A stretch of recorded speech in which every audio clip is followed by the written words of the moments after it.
The discovery. The Nexus research station hung like a silver jewel between three star systems, its crystal spires catching the light from nearby suns. Built as a neutral ground for scientific cooperation, it housed the greatest minds from across the galaxy. Today, something special was happening in Laboratory 7. Dr. Vera Thane smoothed her white lab coat and checked her presentation one final time. The young human scientist had worked for months preparing this moment. Earth's government had chosen her carefully for this historic task, sharing humanity's complete medical and biological database with the Galactic Research Council. "Are you ready, Dr. Thane?" asked Professor Keth Marlowe, his crystalline body refracting rainbow colors across the walls. The Zalari scientist had become her closest friend during the 6 months she had worked at Nexus Station. His people were known throughout the galaxy for their peaceful nature and love of pure science. "I think so," Vera replied, her voice carrying both excitement and nervousness. "This data represents everything we know about human biology. It's our gift to the galactic community, proof that Earth wants to be part of something bigger than ourselves." The laboratory doors opened with a soft hiss. Commander Jackson Vale entered first, his reptilian scales gleaming under the bright lights. The Draconi military advisor moved with the careful precision of a trained warrior, though he served in a scientific capacity here. Behind him floated Minister Eula Crix, her insectoid form hovering on delicate wings while her compound eyes studied everything with intense focus. "Distinguished colleagues," Vera began, activating the holographic display system. "Thank you for accepting Earth's invitation to review our biological data. We believe this information sharing will strengthen the bonds between our species and advance medical science for everyone." The three-dimensional image of a human body appeared in the center of the room, slowly rotating as layers of skin, muscle, and bone became visible. Vera had spent weeks organizing the presentation to show humanity's biology in the most positive light possible. "Let us begin with our skeletal system," she said, highlighting the bone structure. "Human bones are composed of living tissue that can repair itself when damaged." Professor Marlowe leaned forward, his crystal formations chiming softly with interest. "Fascinating. Most species require mechanical assistance or genetic therapy for bone repair. How quickly does this healing occur?" "A simple fracture typically heals in 6 to 8 weeks, Vera explained. "Complete breaks may take several months, but the repaired bone often becomes stronger than the original." Commander Vale's yellow eyes narrowed. "Stronger after breaking? That seems unusual." "It's an evolutionary adaptation," Vera said cheerfully. "Our bodies learn from stress and improve themselves. The same process occurs with our muscular system."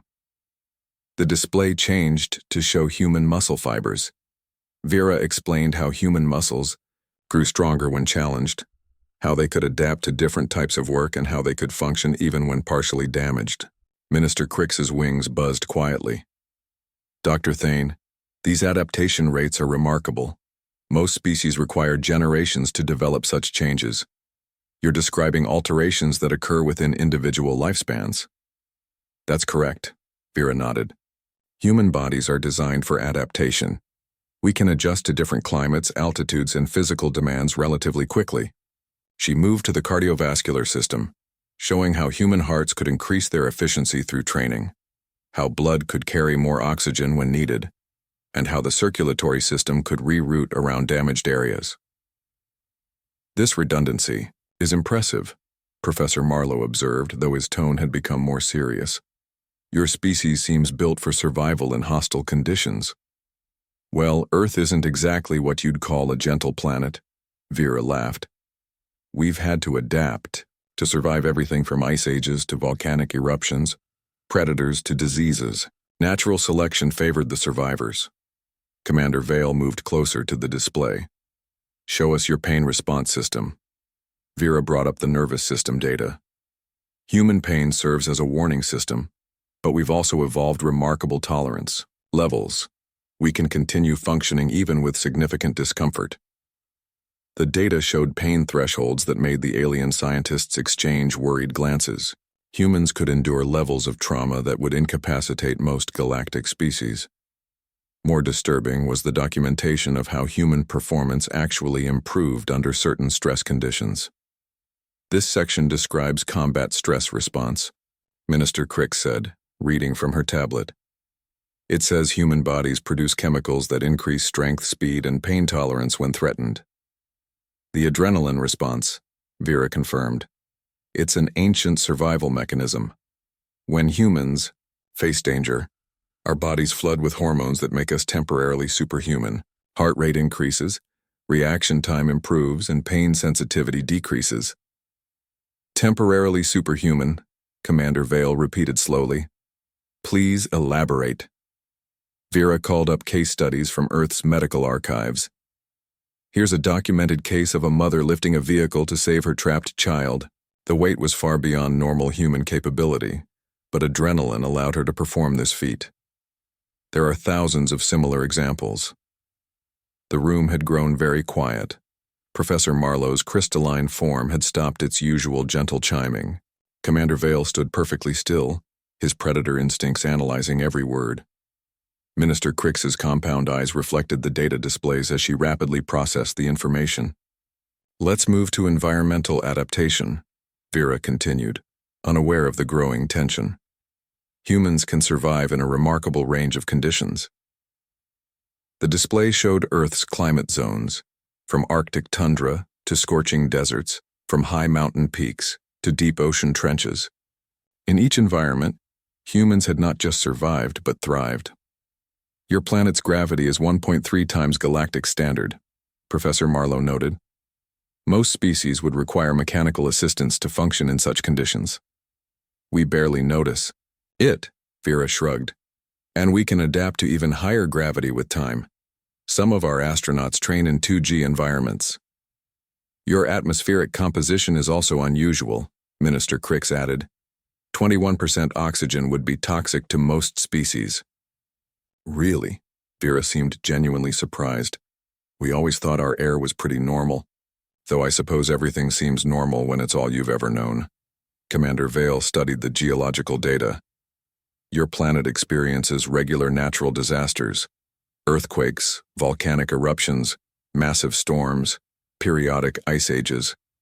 How does your species survive such catastrophic events? We rebuild, Vera said simply. Sometimes we lose cities, even entire civilizations, but humans always bounce back. We learn from each disaster and build better next time. It's what we do. The alien scientists spent the next hour reviewing human psychological profiles. They found data on human warfare, showing how humans responded to threats not with submission but with increased aggression. They saw records of humans fighting against impossible odds, never surrendering even when defeat was certain. This document describes your species' response to the Black Death, Professor Marlowe said, his voice strained. A plague that killed 1/3 of your population. Dark times, Vera agreed, but it led to major advances in medicine and social organization. Humans have a way of turning disasters into opportunities for growth. And these are your recreational activities? Commander Vale asked, displaying images of human sports. The screens showed boxing matches where humans deliberately struck each other until one could no longer fight. Football games where armored humans collided at high speed for entertainment. Mountain climbing where humans risked death to reach dangerous heights for no practical purpose. We like challenges, Vera explained. Competition helps us improve. We push ourselves to see what's possible. Minister Crick pulled up educational records. Your children are taught military history as standard curriculum. They study battles, strategies, famous warriors. Understanding conflict is part of understanding ourselves, Vera said. We believe in learning from the past so we can build a better future. The presentation continued with medical data showing human recovery rates from injuries and illnesses that would be fatal to most species. Humans could lose significant amounts of blood and continue functioning. They could survive, with damaged organs while repairs were made.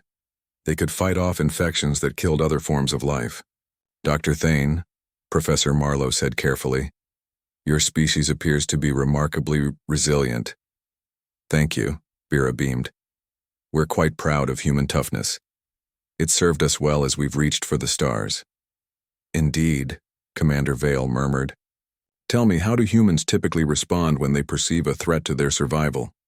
"We fight," Vera answered without hesitation. "It's our first instinct. Fight or flight, but usually fight. We don't give up easily." The three alien scientists exchanged meaningful looks. They had requested this data sharing as a peaceful gesture, expecting to learn about a new species that might join the galactic community. Instead, they had discovered something that challenged their understanding of what intelligent life could become. As the presentation concluded, Vera felt proud of what she had shared. Earth's biological data would help advance medicine throughout the galaxy. The information about human adaptability might help other species survive in hostile environments. The psychological profiles would promote understanding between different forms of life. She had no idea that her three colleagues were already calculating how quickly they could return to their respective governments with this terrifying intelligence. The young human scientist believed she was building bridges between species. In reality, she had just provided a detailed analysis of why her species might be the most dangerous predators the galaxy had ever encountered. "Thank you, Dr. Thane," Minister Crick said finally. "This has been most enlightening." "We will need time to process this information," Professor Marlowe added. "Of course," Vera smiled. "I hope this is just the beginning of wonderful cooperation between our peoples." As the alien scientists filed out of the laboratory, none of them returned her smile. They carried with them the knowledge that somewhere in the galaxy existed a species that had evolved not just to survive on a death world, but to thrive there. A species that grew stronger from adversity, that fought harder when threatened, and that never knew when to quit. Within hours, encrypted messages would race across the galaxy, carrying word of the human threat to the highest levels of government and military command. The peaceful data sharing that Vera had hoped would bring species together was about to tear the galaxy apart. The war had already begun, though only one side knew it yet. The War Council 3 weeks after Dr. Thane's presentation, the most powerful military minds in the galaxy gathered in a secret chamber aboard the Aquilari flagship Talon's Edge. The massive vessel hung in empty space between systems, its location known only to the highest levels of command. Supreme Admiral Zephyr Caney spread his golden wings wide as he studied the holographic battle displays. The Aquilari leader stood nearly 8 feet tall, his raptor-like features sharp and predatory. His people had ruled the skies of a dozen worlds before taking to space, and they understood warfare better than most species understood breathing. "The data is undeniable," he said, his voice carrying the authority of countless victories. "These humans represent an existential threat to galactic civilization." War Minister Thax Brutus nodded his massive head, the armored plates on his skull gleaming under the harsh lights. The Gorvani had evolved from herbivores, but millions of years of defending their homeworld from predators had turned them into natural strategists. His thick fingers traced paths across the tactical displays. "I've run the simulations 100 times, Thax rumbled. "In every scenario where humans expand beyond their homeworld, galactic stability collapses within 2 centuries. They're not just warriors. They're apex predators disguised as explorers." Around the chamber, representatives from a dozen species studied the intelligence reports with growing alarm. The crystalline Zalari, normally peaceful beyond measure, had requested military consultation for the first time in their recorded history. The insectoid Vorthak had activated their entire spy network to gather more information about Earth. Even the gas-dwelling ethereals had sent observers, their translucent forms shimmering with concern. "Show them the combat projections, Admiral," Caney commanded. The central display changed to show battle simulations. Computer models based on human biological data fought against standard galactic military forces. The results were uniformly disturbing. Human soldiers continued fighting with injuries that would incapacitate any other species. They showed no fear when outnumbered, instead becoming more creative and dangerous. Most unsettling of all, they seemed to improve their tactics with each engagement, learning from their mistakes faster than the programs could adapt. "Look at this pattern." Thax pointed to a series of historical conflicts. "Every time humans face extinction-level threats, They don't just survive, they emerge stronger. Ice ages led to better technology. Plagues led to medical advances. Wars led to innovations in organization and strategy. Commander Jackson Vale, the Dracony representative who had attended Dr. Thane's presentation, activated his personal display. The psychological profiles are even more concerning. Most species, when faced with overwhelming force, surrender to preserve their population. Humans become what they call desperate, which apparently makes them exponentially more dangerous. Desperate? Humans, Admiral Caney mused. Explain. Vale pulled up historical records from Earth's databases. When humans believe their survival is threatened, their behavior changes dramatically. They stop following their own rules of warfare. They develop weapons of incredible destruction. They sacrifice individual lives for species survival without hesitation. The chamber grew quiet as the assembled military leaders contemplated this information. They were used to species that fought according to predictable patterns, that could be intimidated by superior force or bought off with territorial concessions. Humans seem to operate by entirely different rules. There's more, Vale continued. Humans have a concept they call mutually assured destruction. When threatened with annihilation, they ensure their enemies face the same fate. They would rather destroy everything than accept defeat. War Minister Thax studied the technical specifications of human military equipment. Their technology is primitive by our standards, but they use it with frightening efficiency. Look at these weapons, designed not just to kill but to maximize psychological impact on enemies. The displays showed human aircraft that screamed as they dove, artillery that whistled through the air to terrify troops before impact, and weapons designed to cause maximum destruction with minimum resources. It was the technology of a species that had learned to win through intimidation as much as firepower. We're missing the larger picture, interjected Minister Eula Crix, her insectoid form clicking nervously. These humans aren't just warriors. They're adapters. Every challenge makes them stronger, every threat teaches them new ways to survive. Admiral Caney nodded grimly. Which brings us to our current dilemma. Do we act now, while they're confined, to one system, or do we hope they remain peaceful as they spread across the galaxy? The biological data suggests they can't remain peaceful, Thax replied. Their entire evolutionary history is one of competition and conflict. Cooperation exists only within their own species, and even then, they fight constant wars among themselves. The discussion was interrupted by a communications alert. The chamber's security officer, a multi-eyed surveillant, activated the incoming message display. Admiral, the communications specialist reported, we're receiving a transmission from Earth. The humans are requesting a formal diplomatic meeting. A collective tension filled the room. Admiral Caney gestured for the message to be played. Dr. Elena Vasquez appeared on the screen, her human features calm and friendly. Behind her stood Captain Marcus Steele, Earth's military attaché, his bearing professional but non-threatening. Greetings to our galactic neighbors, Dr. Vasquez began.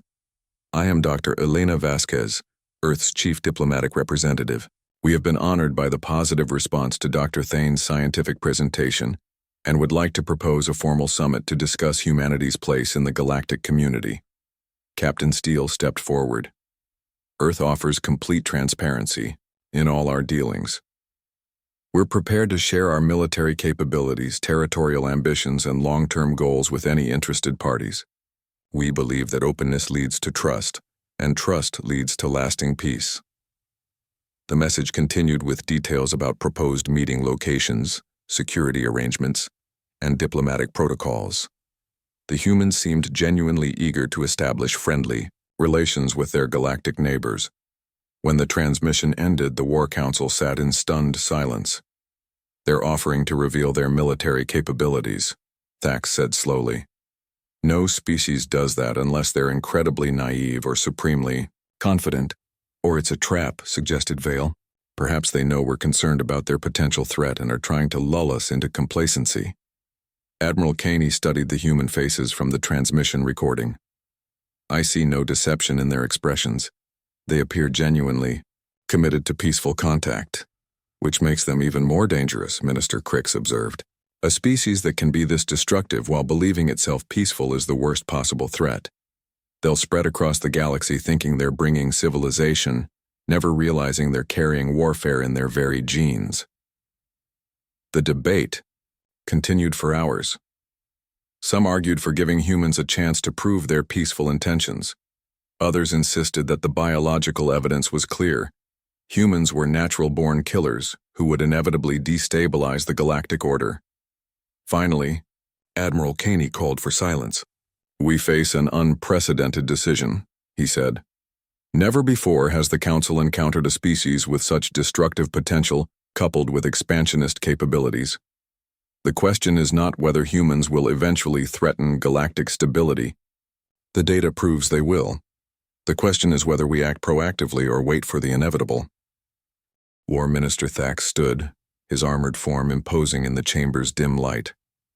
"I propose we accept their diplomatic overture, invite them to a summit on neutral ground. Once their leadership is gathered in one location, we eliminate the threat permanently." "You're talking about assassination," protested a Zalari representative. "That violates every principle of civilized conduct." "Civilized conduct," Admiral Caney repeated. "Tell me, what happens to civilization when a species that views warfare as entertainment gains access to galactic technology? What becomes of peace when creatures that grow stronger from violence begin colonizing other worlds?" The chamber fell silent as each representative contemplated the implications. They were discussing the preemptive destruction of an entire species based on biological data and psychological profiles. It went against everything the galactic community claimed to represent. Yet the alternative seemed worse. If humans were allowed to develop spacefaring capabilities while retaining their Deathworld instincts, the resulting chaos could destroy thousands of civilizations. "There is another option," suggested Commander Vale. "We could attempt to contain them. Blockade their system, prevent them from developing interstellar travel." "For how long?" Admiral Caney asked. "Their technological advancement rate is extraordinary. They went from primitive flight to space travel in less than a century. How long before they develop weapons that can break any blockade?" Minister Crix's wings buzzed anxiously. "The humans trust us.